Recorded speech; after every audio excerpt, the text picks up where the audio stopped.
Oi, meus queridos alunos, aqui é o professor Gilson, de História. Venho trazer para vocês uma aula de Idade Contemporânea, História Contemporânea. Queria falar aqui brevemente sobre 3 assuntos com vocês, vou tentar ser prático e rápido. Quais são os 3 assuntos? Primeira Guerra Mundial, Revolução Russa e gripe espanhola. Foram 3 flagelos que afligiram o mundo no começo do século XX. Queria falar sobre essas 3 coisas com vocês. Obviamente que cada uma delas daria uma aula longa, que vou ser prático e rápido para você, depois você pesquisa um pouquinho melhor, tá bom? Muito bem. Lembrando que nós usamos o sistema FTD no Colégio Garofalo Gale, né? E evidentemente que as nossas pesquisas e a nossa formação também contribuem nisso, não é mesmo? Muito bem, Primeira Guerra Mundial. Primeira Guerra Mundial foi um conflito bélico que iniciou-se na Europa. Havia ali, eles vêm de um período chamado imperialismo. A Europa está passando por um momento chamado de Belle Époque. A Europa está passando por um momento de prosperidade e de paz, mas uma paz armada, porque eles, nesse mesmo período, eles fizeram uma política de alianças, né?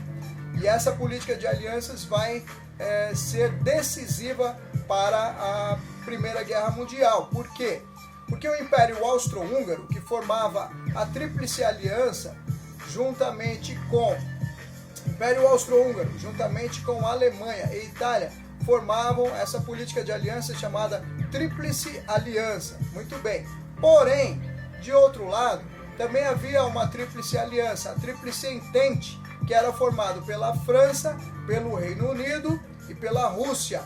Então essa era uma política de alianças militares para se defenderem no caso de uma possível guerra, né? Muito bem, acontece que o Império Austro-Húngaro, por causa do atentado terrorista do jovem bósnio na Sérvia, um rapaz chamado Gavrilo Princip, então ele fez um atentado contra o arquiduque do Império Austro-Húngaro, o Franz Ferdinand, matou o Franz Ferdinand, matou a sua esposa.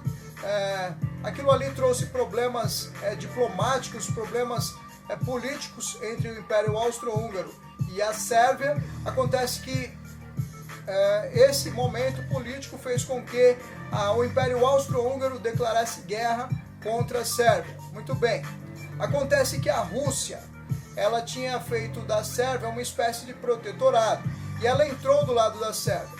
À medida que a Rússia entrou do lado da Sérvia, entraram juntamente com a Rússia a França, que tinha lá uma disputa imperialista contra a Alemanha, e entrou a Inglaterra.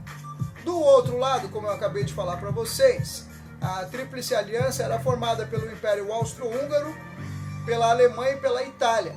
Então deflagrou-se assim uma guerra mundial. Ela começou sendo uma guerra europeia que foi se estendendo e tornou-se uma guerra mundial. A Primeira Guerra Mundial ela durou 4 anos. Ela também é chamada de Guerra de Trincheiras, porque foi usado esse método de cavar trincheiras e ganhar território. A Primeira Guerra Mundial como ela vem também na esteira da Segunda Revolução Industrial. Então ela traz novas tecnologias para a guerra, ela traz armamentos tecnológicos. Então a Alemanha e os países em guerra passam a usar aviões, submarinos, metralhadoras, armas químicas. Então ela é uma guerra muito violenta, a guerra da tecnologia contra o corpo humano.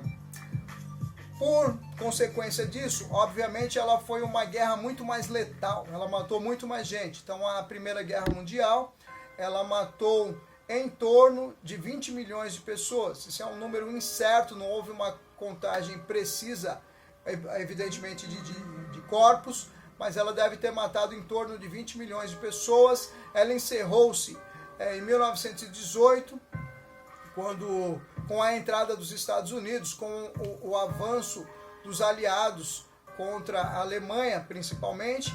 Então, a Alemanha se rendeu, né?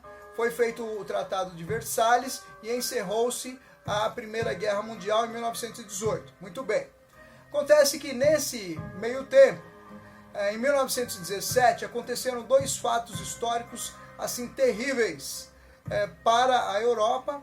Esses dois fatos históricos formam ali aquele período que é um pequeno apocalipse. Quais são esses fatos históricos? Muito bem. Com o final da Primeira Guerra Mundial, e em 1917, ainda na Primeira Guerra Mundial, a Rússia sai da guerra. Por que a Rússia sai da guerra?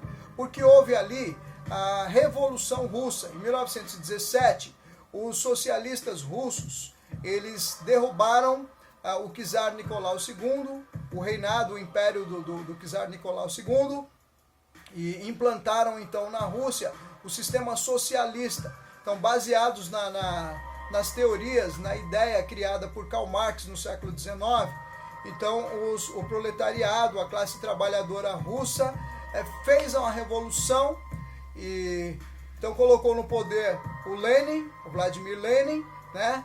E eles tinham outros líderes também, como o Trotsky, como o Stalin.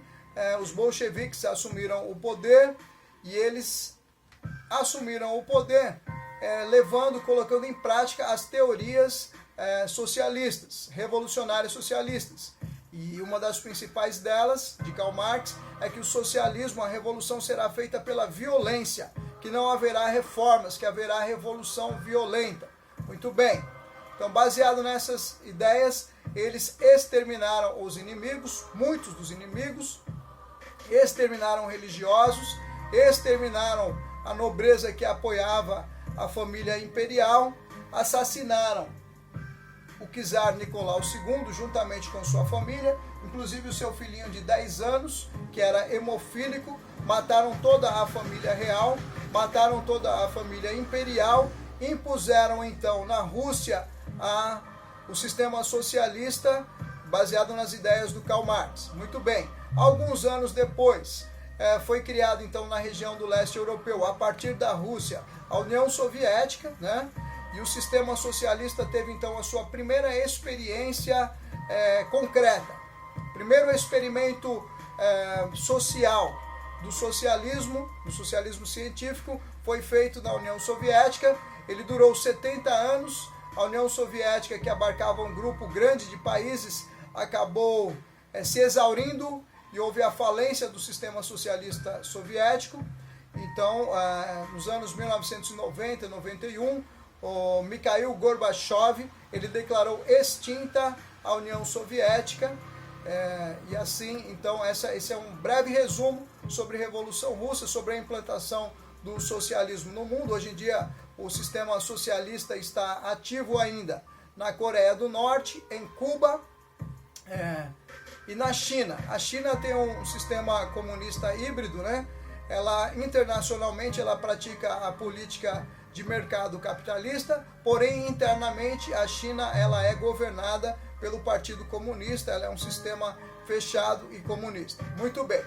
Acontece que em 1917, além da Revolução Russa, o mundo ele sofreu um outro flagelo chamado gripe espanhola. A gripe espanhola ela foi uma pandemia, uma epidemia mundial, né, do vírus influenza.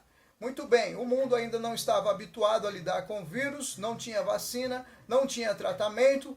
E de onde veio essa epidemia chamada influenza? Diferentemente da nossa atual, atualmente nós estamos vivendo uma pandemia mundial do coronavírus, né, da Covid-19, que veio da China. Naquele momento, de onde veio o vírus influenza? Provavelmente, o primeiro diagnóstico, o primeiro registro histórico é de que o vírus influenza ele tenha vindo da região do Kansas, nos Estados Unidos. E os soldados americanos teriam levado, quando eles entraram na Primeira Guerra Mundial, teriam levado esse vírus para a Europa e se espalhou rapidamente. Foi uma epidemia viral terrível que se espalhou pelo mundo, mudou os comportamentos, mudou algumas formas de agir do ser humano naquele momento, né? Passaram a usar máscaras, evitar aglomerações e tomar medidas para se proteger da gripe espanhola. Por que foi chamada de gripe espanhola? Bom, muito bem. Os países em guerra não queriam anunciar e noticiar que estavam com problemas de mortes, de crise, de epidemia, né? Havia censura contra a imprensa nos países em guerra. Entretanto, a Espanha, ela noticiava abertamente, a imprensa espanhola estava livre para notificar, né? Muito bem. E foi muito noticiado na Espanha. Aliás, por causa disso, foi chamado então de gripe espanhola, né? Apesar de ter surgido no Kansas, nos Estados Unidos. Inclusive disse que o rei da Espanha, ele também foi contagiado pela gripe espanhola. Nós temos aqui um outro documento histórico, uma fonte histórica, do Brasil, de 102 anos atrás. Então aqui é um alerta, conselhos ao povo, da Inspetoria de Higiene brasileira, né? E olha que interessante, alguns alertas: evitar aglomerações, principalmente à noite, não fazer visitas, cuidados higiênicos. Então, basicamente, aquilo que nós falamos sobre o coronavírus, sobre a Covid-19, foi falado no Brasil em 1918, quando essa epidemia alcançou rapidamente grande parte do mundo, chegou no Brasil. Acredita-se que tenha chegado no Brasil por um navio inglês, né, ali na região de Salvador. Foi noticiado e notificado ali muitas pessoas doentes, e espalhou-se rapidamente pelo Brasil. Se diz que a gripe espanhola deva ter acometido muitas pessoas no Brasil, mais de 350 mil pessoas infectadas. Morreram no Brasil, notifica-se a morte de 35 mil pessoas, pelo menos, foram mortas pela gripe espanhola, inclusive o presidente eleito de então, o Rodrigues Alves. Nós temos aqui uma outra fonte histórica lamentando a morte do presidente do Brasil, Rodrigues Alves, o presidente eleito, pela gripe espanhola. Bom, queria encerrar aqui dizendo para você que essa aula de história contemporânea serve para que nós pensemos também no nosso presente. Então se cuide, lave muito bem as mãos, use álcool gel, fique protegido no isolamento social na sua casa, evite aglomerações, fique bem. Em breve nós voltaremos, nós vamos entrar em férias agora de um mês, em breve nós voltaremos, teremos as nossas aulas, que vocês fiquem bem, que a sua família tenha saúde, nós voltaremos e tudo vai dar certo, tudo de bom para você e a sua família. Até mais, tchau, tchau.